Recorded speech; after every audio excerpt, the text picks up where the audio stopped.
Assalamualaikum warahmatullahi wabarakatuh. Perkenalkan, nama saya Listi Ahmad. Saya lulusan S1 dari jurusan Manajemen Fakultas Ekonomi dan Bisnis Universitas Hairul. Definisi pemasaran dari konsep tersebut yang diketahui adalah proses yang bertujuan untuk menciptakan, mengkomunikasikan, dan menyampaikan nilai kepada pelanggan. Ini mencakup kegiatan untuk memahami dari keinginan konsumen, serta merancang produk dan layanan yang dapat memenuhi kebutuhan tersebut. Pemasaran juga melibatkan penyampaian informasi tentang produk kepada konsumen untuk mendorong transaksi.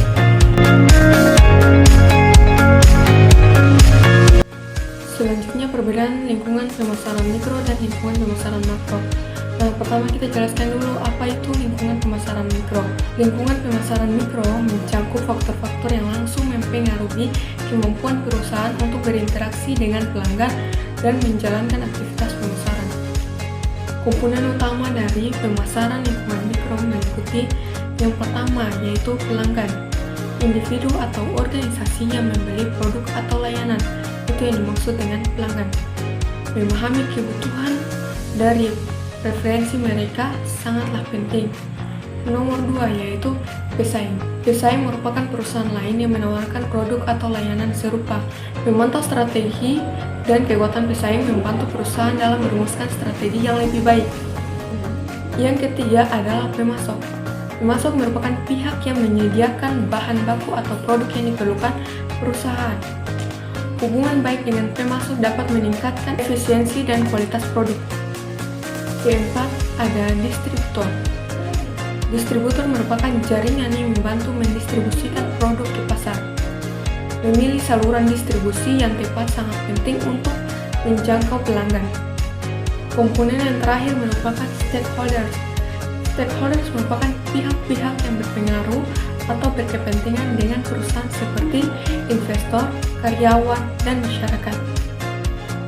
Sedangkan lingkungan pemasaran makro mencakup faktor-faktor eksternal yang lebih luas yang dapat mempengaruhi seluruh industri dan pasar. Komponen utama dari lingkungan pemasaran makro meliputi yang pertama, ada ekonomi. Kondisi ekonomi seperti inflasi, tingkat pengangguran, dan pertumbuhan ekonomi yang mempengaruhi daya beli pelanggan dan pola pengeluaran. Yang kedua, ada sosial dan budaya. Nilai, norma, dan kebiasaan masyarakat yang dapat mempengaruhi perilaku konsumen dan tren pasar. Yang ketiga, ada teknologi. Perkembangan teknologi yang dapat menciptakan peluang baru atau mengancam perusahaan yang tidak beradaptasi dengan perubahan. Yang keempat, ada hukum dan regulasi.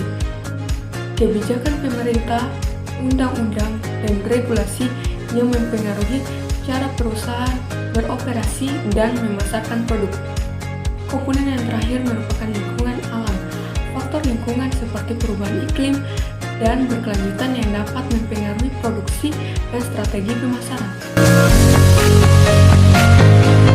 Tahapan riset pemasaran. Tahap pertama yaitu identifikasi masalah.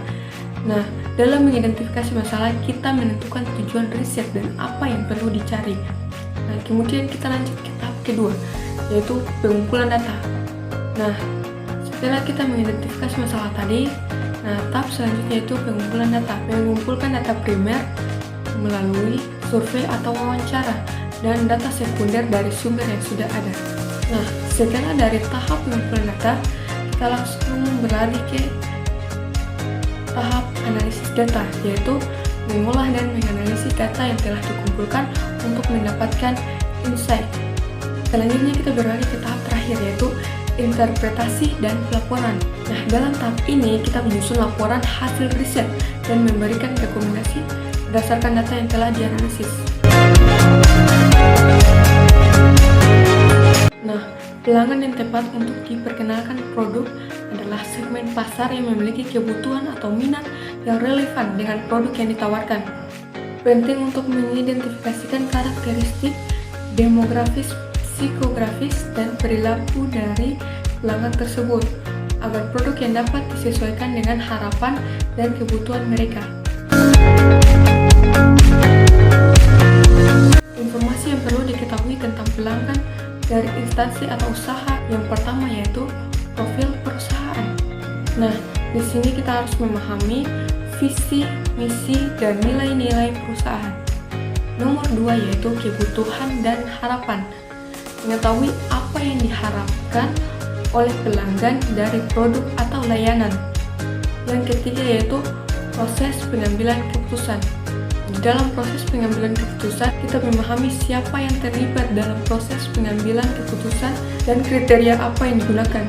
Nah, yang terakhir yaitu preferensi pembelian. Mengetahui cara dan tempat mereka lebih suka melakukan pembelian.